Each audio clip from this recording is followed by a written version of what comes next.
Hi friends. Welcome to Suma vlogs. ఈరోజు నేను బయటికెళ్ళింటే మా పిల్లలు ఒక స్నాక్ చేసినారండి.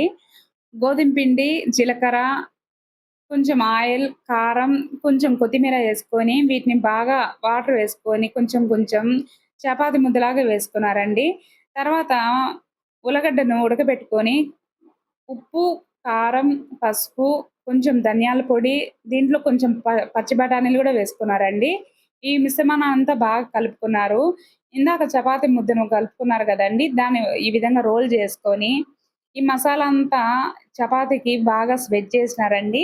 తర్వాత దీన్ని రోల్‌లాగా చుట్టుకొని, చాక్‌తో ఈ విధంగా కట్ జేసుకున్నారండి. కట్ జేసుకున్న తర్వాత ఆయిల్ హీట్ చేసుకొని, దానిలో డీప్ ఫ్రై చేసినారండి. ఫస్ట్ టైమ్ అయినా గాని బానే చేసినారండి. మా పిల్లలైతే దీంట్లో ఒక మిస్టేక్ చేసినారు. ఫస్ట్ గోధుమ పిండి కలిపేటప్పుడు. మీకు తెలిస్తే కామెంట్ చేయండి. నచ్చితే లైక్ చేయండి, సబ్స్క్రైబ్ చేయండి.